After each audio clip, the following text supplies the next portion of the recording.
Muli po isang pinagpalang araw po sa inyong lahat at sa oras pong ito. Taos puso po akong nagpapasalamat sa ating dakilang Diyos na banal na patuloy pong nagbibigay sa akin ng privilege and opportunity na patuloy pong magamit niyang instrumento na makapagbahagi po sa inyo ng kanyang mensahe salita. Salita po ng ating Panginoon na patuloy na magiging patnubay at gabay natin sa ating mga buhay. Salita po ng ating Panginoon na patuloy magbibigay ng sapat na kaalaman kung ano yung kalooban ng ating Diyos at salita ng ating Panginoon na patuloy magbibigay ng katatagan sa ating panalig at pananampalataya sa Kanya. Muli po sa panguna ng Banal na Espiritu sa ngalan po ng ating Panginoong Yesus, nais ko po muling magbahagi sa inyo ng Kanyang mensaheng entitled, Walk in Process, Huwag Kang Magmadali. Ayan po. Sa mensaheng ito, nais iparating sa atin ng ating Panginoon na patuloy tayong sumunod sa Kanyang kalooban at paglakad sa proseso at maghintay sa Kanyang itinakda. Ayan. Sa panahon natin, maraming mga tao ang mahilig na sa tinatawag nating shortcut way o ayaw na nilang maranasan yung hirap, bunga ng proseso na gusto ng Diyos. Ang gusto nila ay mabilisan na lang makuha ang gusto nila o ma-solve nila yung mga bagay na pinagdadaanan nila sa mabilis na pamamaraan. Gumagawa sila ng sarili nilang paraan na hindi na sinasangguni sa Diyos ang kanilang ginagawa dahil marahil ayaw nilang dumaan doon sa proseso ng Diyos na minsan ay idadaan tayo ng Diyos sa proseso ng pagtitiis, pagtsatsaga at paghihintay. Kaya marami ang gumagawa sa sarili nilang pangunawa. Ayan po yung dahilan kung bakit may mga tao na dumadaan po dun sa mga shortcut way dahil ayaw po nila yung lumakad dun sa prosesong ibibigay ng Diyos sa kanila. Ito po yung mga taong mainipin. Gusto nila makuha nila, masolve nila yung mga bagay na pinagdadaanan nila o mga bagay na gusto nilang mangyari sa buhay nila in an instant way. Kapag po ganun po yung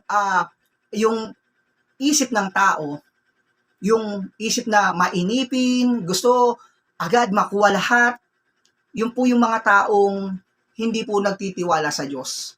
Kaya po sa mensaheng ito na nais pong ibigay sa atin ng Panginoon Diyos na ang nais niya at ang kalooban niya ay yung lumakad po tayo dun sa kanyang proseso. Yung wag po tayong magmadali sa anumang pinagdadaanan natin, especially kapag dumaranas po ng mga, example po to, yung dumaranas po ng mga problema, yung mga ibang tao, dumaranas ng mga pagsubok, dahil sa kanilang kagustuhan na masolve agad yung mga pinagdadaanan nilang pagsubok at problema sa kanilang buhay, hindi Diyos yung tinatakbuhan nila. Dumadaan po sila dun sa shortcut way o dun sa instant way na ang akala nila yung mga ibang tao ang siyang patuloy na magbibigay ng kasagutan at magpupulpil dun sa mga problema at pagsubok na pinagdadaanan nila. Kaya po hindi po sila dudulog sa Diyos para manalangin. Kasi takot po sila, di ba? Takot po sila kapag dumulog sila at nagtiwala sila sa Diyos. May tendency po kasi si Lord, idadaan muna niya tayo sa process. Yung hindi kailangan niyang idaan muna tayo do sa magandang way bago niya may bigay sa atin yung tagumpay, di po ba? Kasi sabi nga po kasi sa kanyang salita, yung pagtitiis at pagtsatsaga ay nagbubunga ng pagiging mabuting tao. Yan po ang nais ng ating Panginoong Diyos. Bakit nais niya po tayong dumaan doon sa process way, hindi po doon sa instant way, para po mamolde po yung pagiging mabuting tao natin. Tignan niyo po, example na po yung mga taong mainipin, mga taong ayaw dumaan doon sa process way ni Lord. Yung mga taong, example po, yung mga dahil sa kahirapan nila, magnanakaw sila, di po ba? Kasi gusto nila instant way, masolve agad yung yung problema nila. Kaya hindi na po sila lalapit sa Diyos. Gagawa na po sila ng sarili ng way, yung tinatawag nating shortcut way, para matugunan o masolve yung problema nila. Pero in the end, kapahamakan po yung nangyayari. Di po ba? Marami po tayong alam sa ganitong mundong ito na maraming pumapasok sa mga bagay na gusto nila easy lahat ang mga bagay, pero nagdudulot po ito ng kapamakan sa kanilang buhay. Kaya po sa Book of Kawikaan chapter 14 verse 12, ganito po ang nasulat. Chapter 14 verse 12 ng Kawikaan, may daang matuwid sa tingin ng tao, ngunit kamatayan ang dulo nito. Sabi po dito, may mga iniisip yung tao na akala niya na tama. Pero ang nagiging dulo nito ay kamatayan o kapahamakan. Ganyan po yung nagiging pag-iisip ng mga taong hindi nagtitiwala sa Diyos at ayaw lumakad doon sa prosesong ibibigay sana sa kanila ng Diyos. Yan po yung tatandaan natin. Tayo pong mga taong may mga alam tayo na akala natin tama sa paningin natin, gusto natin in the instant way, kaya natin gawin dahil sa paningin natin, ito ang mabuti, pero in the end, kapahamakan pala o kamatayan ang nagiging dulo nito. Kaya po, sa Book of Kawikaan, 16 verse 3, ganito naman po ang nasusulat. Kawikaan 16 verse 3, ganito po ang nasusulat. Ipagkatiwala mo kay Yahweh ang iyong gagawin at magtatagumpay ka sa lahat ng iyong mga layunin. Yan po daw. Ang pinaka-besting po, kapag po dumaranas po tayo ng mga pagsubok, mga problema sa ating mga buhay, o may gusto man tayong ma-achieve at makuha sa ating buhay, we need to surrender to our desire to our God. Dahil ang sabi po sa Book of Kawikaan 16:3 na kapag isinangguni po natin, ipinagkatiwala po natin sa Diyos ang lahat, tayo po ay bibigyan niyang katagumpayan. Yan po ang ibibigay ng Diyos. Magtatagumpay po tayo. Pero, meron pong ibibigay din na process si Lord na hindi na naman po niya ibibigay agad yung isang bagay sa atin, an easy way. Dadaan po tayo ng process. Kasi po, sa pagdaan po natin ng proseso sa mga bagay na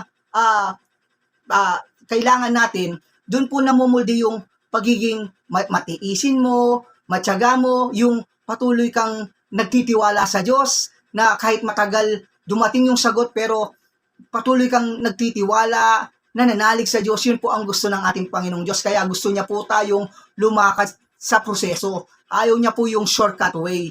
Kaya po, tulad po, tignan niyo po yung ginawa po ng ating Panginoong Yesus. Isang example po na ibinigay po ng ating Panginoong Diyos na bakit kalooban ng Diyos yung dumaan tayo dun sa proseso.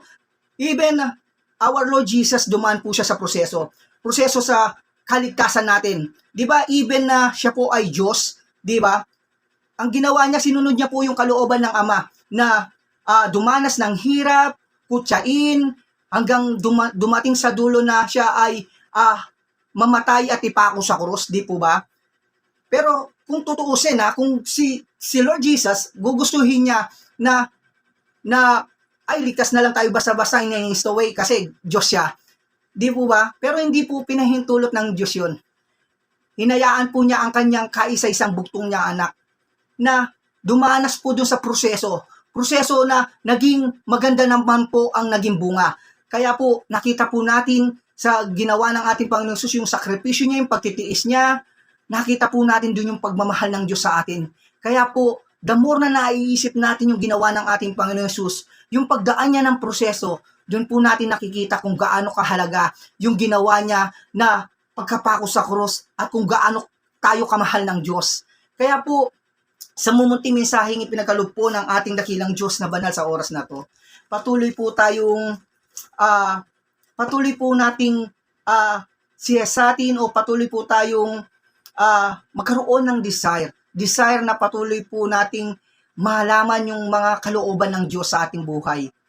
Patuloy po tayong lumakad sa kalooban niya upang maiwasan po natin yung mga bagay na hindi po maganda sa ating buhay o yung kapahamakan sa ating buhay.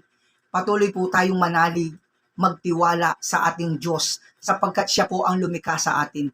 At ang nais po ng ating Panginoong Diyos sa paglikha niya sa atin ay yung patuloy po tayong makaranas sa kanyang biyaya, makaranas sa kanyang grasya, at patuloy po tayong magkaroon ng masagana at maayos na buhay. Kaya po sa mumunting mensaheng pinagkaloob po sa atin ng dakilang Diyos na banal, patuloy po akong nagpapasalamat at patuloy kong ibinabalik sa kanya lahat ng papuri, pagdakila at pasalamat sa dakilang ngalan po ng ating Panginoong Yesus.